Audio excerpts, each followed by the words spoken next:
Les anciens Égyptiens étaient connus pour leurs croyances religieuses et leurs connaissances astronomiques du Soleil, de la Lune et des planètes. Mais jusqu'à présent, le rôle joué par la Voie lactée dans la religion et la culture égyptienne n'était pas clair. Une nouvelle étude réalisée par un astrophysicien de l'université de Portsmouth en Angleterre met en lumière la relation entre la Voie lactée et la déesse égyptienne du ciel, Nout. Nout est la déesse du ciel, souvent représentée comme une femme étoilée, arquée, au-dessus de son frère, le dieu de la terre Geb. Elle protège la terre des inondations et joue un rôle clé dans le cycle solaire, avalant le soleil lorsqu'il se couche au crépuscule et lui donnant naissance à nouveau lorsqu'il se lève à l'aube. On retrouve Nout par exemple dans une chapelle du temple d'Horus à Edfou ou encore sur les extraordinaires plafonds de la salle hypostyle du temple de Dendera, dédié à la déesse Hathor. L'étude s'appuie sur des textes et des représentations d'Égypte ancienne pour affirmer que la Voie lactée aurait pu mettre en lumière le rôle de Nout en tant qu'incarnation du ciel. Elle suggère qu'en hiver, la Voie lactée mettait en valeur les bras tendus de Nout, tandis qu'en été, elle traçait sa colonne vertébrale à travers les cieux. Vous retrouverez dans la description de la vidéo d'ailleurs le lien qui mène vers cette étude de 41 pages. Hartung cependant, elle n'est à ma connaissance que publiée en anglais. Vous aurez aussi le lien vers le détail du prochain voyage Égypte avec la grande question, le temple d'Horus à Edfou sera-t-il au programme ? Je sais pas. Bref, le professeur agrégé d'astrophysique, Dr Graur, a déclaré ceci. Il a déclaré qu'il est tombé par hasard sur la déesse du ciel Nout, alors qu'il écrivait un livre sur les galaxies et qu'il étudiait la mythologie de la Voie lactée. Il a emmené ses filles dans un musée, et elles ont été enchantées par cette image d'une femme voûtée, et c'est là qu'il a commencé à vouloir tout savoir sur elle.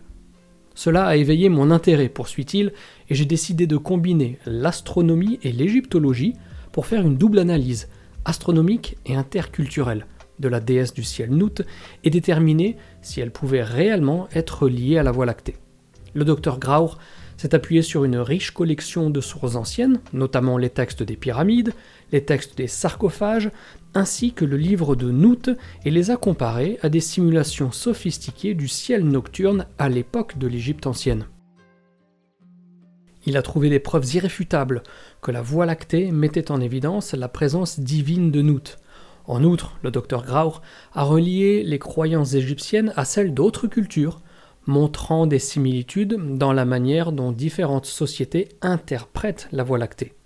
Son étude montre également que le rôle de Nout dans la transition du défunt vers l'au-delà et son lien vers la migration annuelle des oiseaux est cohérent avec la façon dont d'autres cultures comprenaient entre guillemets cette Voie lactée. Par exemple, lorsque la Voie lactée représentait la route des esprits pour différents peuples d'Amérique du Nord ou d'Amérique centrale, ou encore ce que l'on appelait le sentier des oiseaux pour la Finlande et les pays baltes. Ces recherches montrent comment la combinaison de disciplines peut offrir de nouvelles perspectives. On le dit souvent, la pluridisciplinarité amène à de nouvelles découvertes, de nouvelles conclusions.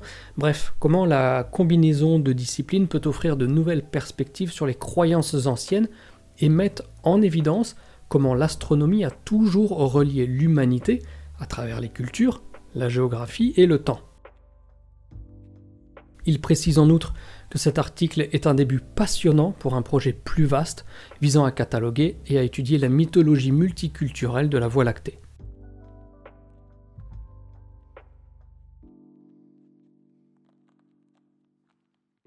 Donc c'est une super nouvelle, je trouve les amis, je ne sais pas ce que vous en pensez, dites-moi en commentaire. En tout cas, j'ai hâte de voir ce qui se cache derrière ce projet plus vaste qu'il a mentionné. Et de mon côté, dites-le moi aussi en commentaire si vous avez envie que j'approfondisse les liens qu'il a fait entre Nout et la Voie lactée dans cette étude de 41 pages pour peut-être une publication dans quelques semaines ou quelques mois. N'hésitez pas à le dire, je me mettrai au boulot pour vous. Voilà pour la vidéo du jour les amis, merci beaucoup de l'avoir regardé jusqu'au bout et d'ici à ce qu'on se retrouve sur la chaîne pour de nouvelles réjouissances, comme toujours portez-vous bien et surtout n'oubliez pas de garder la passion. Ciao ciao.